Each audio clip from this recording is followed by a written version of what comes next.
छठ पूजा 2023। छठ मैया कौन है, क्या है इनसे जुड़ी पौराणिक कथाएं। खाली झोली भर देती हैं छठी माई। कार्तिक मास के शुक्ल पक्ष की षष्ठी तिथि को डूबते सूर्य को अर्घ्य देकर उत्सव मनाया जाता है। हम सभी इसे महापर्व छठ के नाम से जानते हैं।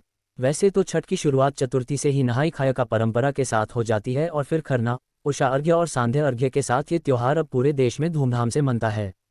इस व्रत भगवान सूर्य की आराधना पूरी लगन और निष्ठा के साथ की जाती है और छठी मैया का ये पर्व पूरी श्रद्धा के साथ मनाया जाता है।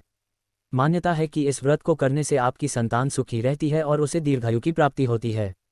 वहीं छठी मैया निसंतान लोगों की भी खाली झोली भर देती हैं। आइए जानते हैं कौन है ये छठी मैया और क्या है इनसे जुड़ी पौराणिक कथाएं। इनकी बहन है छठी मैया। पौराणिक ग्रंथों के अनुसार भगवान ब्रह्मा की मानस पुत्री और सूर्य देव की बहन है षष्ठी मैया। इस व्रत में षष्ठी मैया का पूजन किया जाता है, इसलिए इसे छठ व्रत के नाम से भी जाना जाता है। पुराणों के अनुसार ब्रह्मा जी ने सृष्टि रचने के लिए स्वयं को 2 भागों में बांट दिया, जिसमें दाहिने भाग में पुरुष और बाएं भाग में प्रकृति का रूप सामने आया। सृष्टि की अधिष्ठात्री प्रकृति देवी के एक अंश को देवसेना के नाम से भी जाना जाता है। प्रकृति का छठा अंश होने के कारण इन देवी माँ का एक प्रचलित नाम षष्ठी है, जिसे छठी मैया के नाम से जानते हैं। छठ पर्व प्रियंवद और मालिनी की कहानी। पुराणों के मुताबिक राजा प्रियंवद की काफी समय से कोई संतान नहीं थी।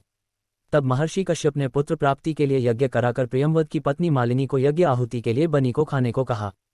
इससे उन्हें पुत्र हुआ, लेकिन वह मृत पैदा हुआ। प्रियंवद पुत्र को लेकर शमशान गए और पुत्र वियोग में प्राण त्यागने लगे।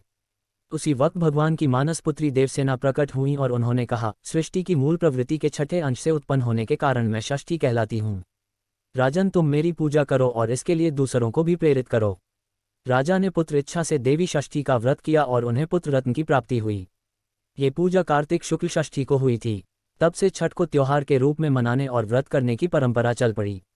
भगवान राम और सीता ने किया था छठ का व्रत। अवध के राजा राम और उनकी पत्नी माता सीता ने भी छठ का व्रत किया था। लंका पर विजय पाने के बाद रामराज्य की स्थापना के दिन कार्तिक शुक्ल षष्ठी को भगवान राम और माता सीता ने उपवास किया और सूर्यदेव की पूजा की। सप्तमी को सूर्योदय के वक्त फिर से अनुष्ठान कर सूर्यदेव से आशीर्वाद प्राप्त किया था। यही परंपरा अब तक चली आ रही है। सूर्यपुत्र कर्ण ने भी की थी पूजा। प्राचीन काल से ये भी मान्यता चली आ रही है कि महाभारत काल में सूर्यपुत्र कर्ण ने भी छठ की पूजा की थी। कर्ण भगवान सूर्य के परम भक्त थे। वह प्रतिदिन घंटों कमर तक पानी में खड़े होकर सूर्य को अर्घ्य देते थे। सूर्य की कृपा से ही वह महान योद्धा बने। आज भी छठ में अर्घ्य दान की यही परंपरा प्रचलित है। पांडवों को वापस मिली गद्दी। पौराणिक कथाओं में बताया गया है कि छठ का व्रत करने के प्रताप से ही पांडवों को उनका खोया हुआ राजपाट फिर से प्राप्त हो सका।